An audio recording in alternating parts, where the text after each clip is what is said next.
Speaker کے پاس بس بسم اللہ الرحمن الرحیم۔ حضرت معاویہ رضی اللہ تعالیٰ عنہ روایت کرتے ہیں کہ رسول اللہ صلی اللہ علیہ وسلم نے ارشاد فرمایا، میں تو اللہ تعالیٰ کا پیغام لوگوں تک پہنچانے والا ہوں اور ہدایت وہ تو اللہ ہی دیتے ہیں۔ میں تو مال تقسیم کرنے والا ہوں، عطا کرنے والے تو اللہ تعالیٰ ہی ہیں۔ حضرت ابو ہریرہ رضی اللہ عنہ فرماتے ہیں کہ رسول اللہ صلی اللہ علیہ وسلم نے اپنے چچا ابو طالب سے ان کی وفات کے وقت ارشاد فرمایا، لا الہ الا اللہ کہہ لیجئے تاکہ میں قیامت کے دن آپ کا گواہ بن جاؤں۔ ابو طالب نے جواب دیا کہ اگر قریش کے اس طعنے کا ڈر نہ ہوتا کہ ابو طالب نے صرف موت کی گھبراہٹ سے کلمہ پڑھا ہے تو میں کلمہ پڑھ کر ضرور آپ کی آنکھوں کو ٹھنڈا کر دیتا۔ اس پر اللہ تعالیٰ نے آیت نازل فرمائی، انک لا تہدی من احببت ولکن اللہ یہدی من یشاء۔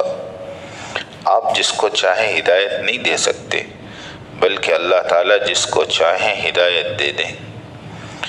حضرت عائشہ رضی اللہ تعالیٰ عنہ فرماتی ہیں کہ حضرت ابو بکر رضی اللہ عنہ زمان جاہلیت میں رسول اللہ صلی اللہ علیہ وسلم کے دوست تھے۔ ایک دن اللہ کے رسول سے ملاقات کے ارادے سے گھر سے نکلے۔ آپ سے ملاقات ہوئی تو عرض کیا، ابو القاسم، یہ اللہ کے نبی کی کنیت ہے، آپ اپنی قوم کی مجلسوں میں دکھائی نہیں دیتے اور لوگ آپ پر یہ الزام لگا رہے ہیں کہ آپ ان کے باپ دادا میں عیوب نکالتے ہیں۔ رسول اللہ صلی اللہ علیہ وسلم نے فرمایا، میں اللہ کا رسول ہوں، میں تم کو اللہ کی طرف بلاتا ہوں۔ رسول اللہ صلی اللہ علیہ وسلم کی بات ختم ہوتے ہی حضرت ابو بکر رضی اللہ عنہ مسلمان ہو گئے۔ رسول اللہ صلی اللہ علیہ وسلم حضرت ابو بکر رضی اللہ عنہ کے پاس سے واپس ہوئے اور آپ حضرت ابو بکر کے اسلام لانے پر جتنے خوش تھے، مکہ کے دو پہاڑوں کے درمیان کوئی شخص کسی بات سے اتنا خوش نہ تھا۔ حضرت ابو بکر رضی اللہ تعالیٰ عنہ وہاں سے حضرت عثمان ابن عفان، حضرت طلحہ ابن عبید اللہ، حضرت زبیر ابن العوام، حضرت سعد ابن ابی وقاص، یہ 4 صحابی کے پاس دعوت دینے کے لیے گئے اور یہ حضرات بھی مسلمان ہو گئے۔ دوسرے روز حضرت ابو بکر رضی اللہ تعالیٰ عنہ رسول اللہ صلی اللہ علیہ وسلم کے پاس حضرت عثمان ابن مظعون، ابو عبیدہ ابن جراح، عبد الرحمن ابن عوف، حضرت ابو سلمہ بن عبد الاسد اور حضرت ارقم بن ابی ارقم، یہ 5 صحابی کو لے کر حاضر ہوئے اور یہ سارے کے سارے حضرات مسلمان ہو گئے۔ 2 دن میں ابو بکر رضی اللہ تعالیٰ عنہ کی دعوت سے 9 حضرات نے اسلام قبول کیا۔ حضرت اسماء بنت ابو بکر رضی اللہ عنہ فرماتی ہے کہ فتح مکہ کے دن جب رسول اللہ صلی اللہ علیہ وسلم مکے میں داخل ہوئے اور مسجد حرام تشریف لے گئے تو حضرت ابو بکر رضی اللہ عنہ اپنے والد ابو قحافہ کا ہاتھ پکڑ کر آپ کی خدمت میں لائے۔ جب آپ صلی اللہ علیہ وسلم نے ابو بکر کے والد کو دیکھا تو فرمایا، ابو بکر، ان بزرگ کو گھر میں کیوں نہیں رہنے دیا؟ میں خود ان کے پاس گھر آ جاتا۔ انہوں نے عرض کیا، یا رسول اللہ، ان پر زیادہ حق بنتا ہے کہ یہ آپ کے پاس چل کر آئے بجائے اس کے کہ آپ ان کے پاس تشریف لے جائیں۔ رسول اللہ صلی اللہ علیہ وسلم نے ان کو اپنے سامنے بٹھایا اور ان کے سینے پر ہاتھ پھیرا اور فرمایا، آپ مسلمان ہو جاؤ۔ چنانچہ ابو قحافہ رضی اللہ عنہ مسلمان ہو گئے۔ جب حضرت ابو بکر رضی اللہ تعالیٰ عنہ اپنے والد کو رسول اللہ صلی اللہ علیہ وسلم کے پاس لائے تو ان کے سر کے بال سغامہ درخت کی طرح سفید تھے۔ آپ نے فرمایا، ان بالوں کی سفیدی کو مہندی وغیرہ لگا کر بدل دو۔ حضرت ابن عباس رضی اللہ تعالیٰ عنہما فرماتے ہیں کہ کہ جب اللہ تعالیٰ نے وَأَنذِرْ عَشِيرَتَكَ الْأَقْرَبِينَ آیت نازل فرمائی کہ آپ اپنے قریبی رشتہ داروں کو ڈرائیے، تو آپ نے صفا پہاڑی پر چڑھ کر زور سے پکارا، یا صباحا، یعنی لوگوں صبح دشمن حملہ کرنے والا ہے، اس لیے یہاں جمع ہو جاؤ۔ چنانچہ سب لوگ آپ کے پاس جمع ہو گئے، کوئی خود آیا، کسی نے اپنا قاصد بھیجا۔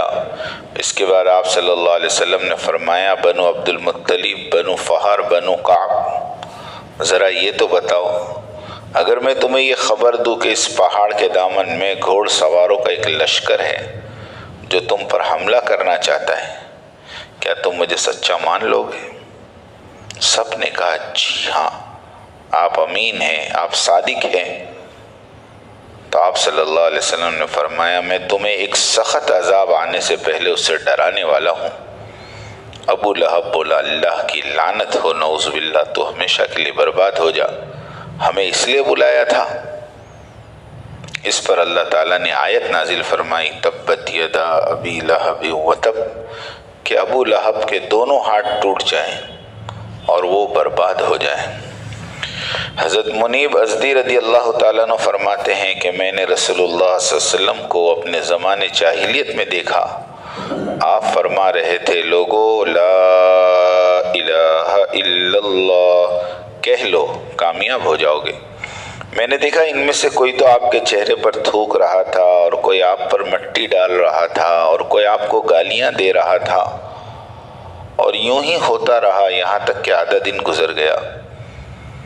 پھر ایک لڑکی پانی کا پیالہ لے کر آئی، جس سے آپ نے اپنے چہرے کو اور دونوں ہاتھوں کو دھویا اور فرمایا، بیٹی تم اپنے باپ کے اچانک قتل ہونے سے نہ ڈرو اور نہ کسی قسم کی ذلت کا خوف رکھو۔ میں نے پوچھا، یہ لڑکی کون ہے؟ لوگوں نے بتایا، اللہ کے رسول کی بیٹی حضرت زینب رضی اللہ تعالیٰ عنہا ہیں، وہ ایک خوبصورت بچی تھی۔ حضرت محمد ابن عثمان اپنے دادا حضرت حوشب رضی اللہ تعالیٰ سے روایت کرتے ہیں کہ جب اللہ تعالیٰ نے رسول اللہ صلی اللہ علیہ وسلم کو غلبہ دے دیا تو میں عبد شر کے ساتھ آپ کی خدمت میں 40 سواروں کی ایک جماعت بھیجی۔ وہ میرا خط لے کر حضور کی خدمت میں گئے۔ رسول اللہ صلی اللہ علیہ وسلم نے پوچھا، تمہارا نام کیا ہے؟ انہوں نے کہا، میرا نام عبد شر ہے، یعنی برائی والا۔ آپ نے فرمایا، نہیں، تم تو عبد خیر ہو، یعنی بھلائی والے ہو۔ پھر آپ نے انہیں بھی اسلام کی دعوت دی، وہ مسلمان ہو گئے۔ آپ نے ان کو اسلام پر بیعت فرما لیا۔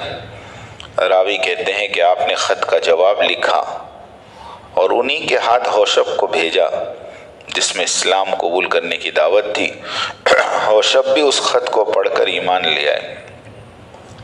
حضرت ابو سعید خدری رضی اللہ تعالیٰ عنہ فرماتے ہیں کہ میں نے رسول اللہ صلی اللہ علیہ وسلم کو یہ ارشاد فرماتے ہوئے سنا، جو شخص تم میں سے کسی برائی کو دیکھے، جو شخص تم میں سے کسی برائی کو ہوتا ہوا دیکھے، اس کو چاہیے اپنے ہاتھ سے روک دے، اور ہاتھ سے روکنے کی طاقت نہ ہو تو زبان سے اس کو روک دے، اور اگر اس کی بھی طاقت نہ ہو تو دل سے اس سے برا جانے، یعنی اس برائی کا دل میں غم ہو، اور یہ ایمان کا سب سے کمزور درجہ ہے۔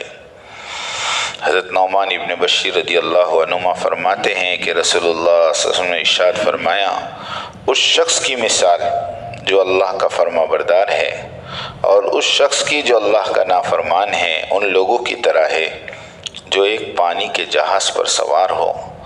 قرعہ سے جہاز کی منزلیں مقرر ہو گئی ہوں، بعض لوگ جہاز کے اوپر کے حصے میں ہوں، بعض لوگ نیچے کے حصے میں ہوں، اور نیچے کی منزل والوں کو جب پانی لینے کی ضرورت ہوتی ہے تو وہ اوپر آتے ہیں اور اوپر کی منزل پر بیٹھنے والوں کے پاس سے گزرتے ہیں۔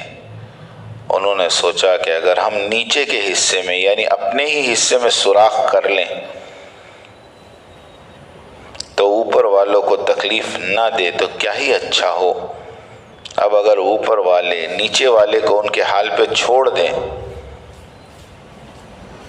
اور ان کو سوراخ کرنے سے نہ روکیں اور وہ سوراخ کر لیں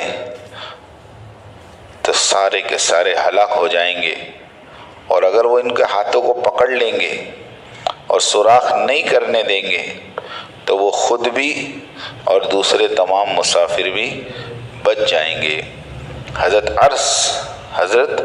عرس بن عمیرہ رضی اللہ عنہ فرماتے ہیں کہ رسول اللہ صلی اللہ علیہ وسلم نے فرمایا، اللہ تعالیٰ بعض لوگوں کی غلطیوں پر سب کو عذاب نہیں دیتے، البتہ سب کو اس صورت میں عذاب دیتے ہیں کہ جب کہ فرما بردار باوجود قدرت کے نافرمانی کرنے والوں کو نہ روکیں۔ دیکھو یہ بات سمجھنے کی ہے، اللہ تعالیٰ بعض لوگوں کی غلطیوں پر سب کو عذاب نہیں دیتے۔ 10% لوگ گنہگار ہیں، 90% دیندار ہیں، اللہ 90% کو تھوڑی ڈبائیں گے، نہیں سمجھے؟ عذاب تو انہی پہ آئے گا جو نافرمان ہیں، لیکن اس صورت میں عذاب دیتے ہیں جبکہ فرما بردار باوجود قدرت کے نافرمانی والوں کو نہ روکے۔ میرے گھر میں نافرمانی ہو رہی ہے، میرے خاندان میں نافرمانی ہو رہی ہے، میرے شادی بیاہ میں نافرمانیاں ہو رہی ہے اور سب کچھ ہینڈل میرے ہاتھ میں ہے، پھر بھی اگر میں ان کو نہیں روکتا ہوں تو جیسے اللہ نافرمان پہ عذاب بھیجیں گے ایسے اللہ فرما برداروں پہ بھی بھیجیں گے، کہ فرما برداروں کا یہ گناہ ہے کہ انہوں نے گناہوں سے نہیں روکا۔ دیکھو نیکی 2 ہے، گناہ 2 ہے، بہت دھیان سے سننا۔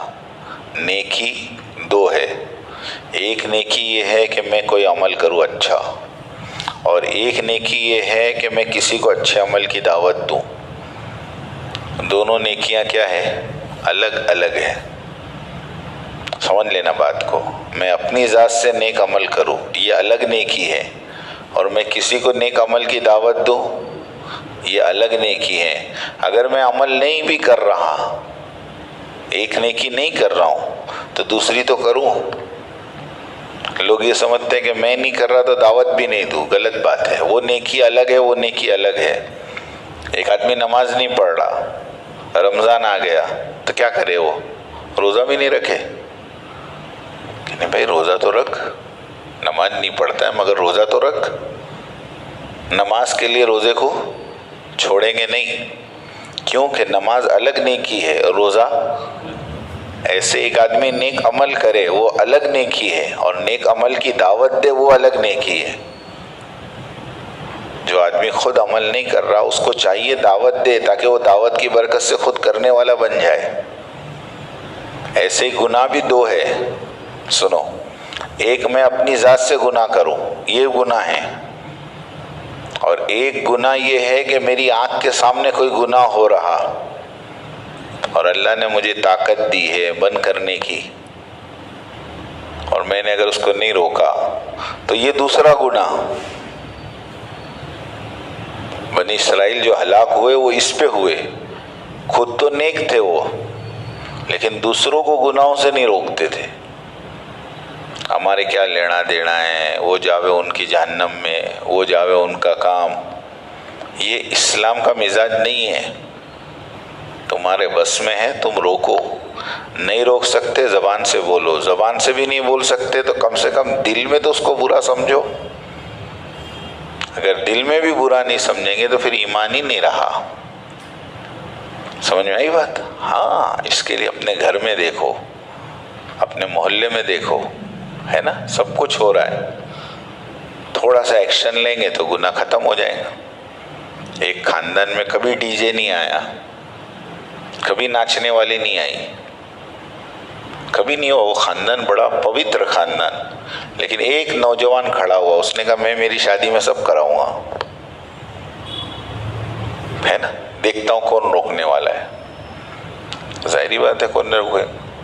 سمجھانے والوں نے سمجھایا، نہیں مانا وہ، اس نے سب کچھ کیا۔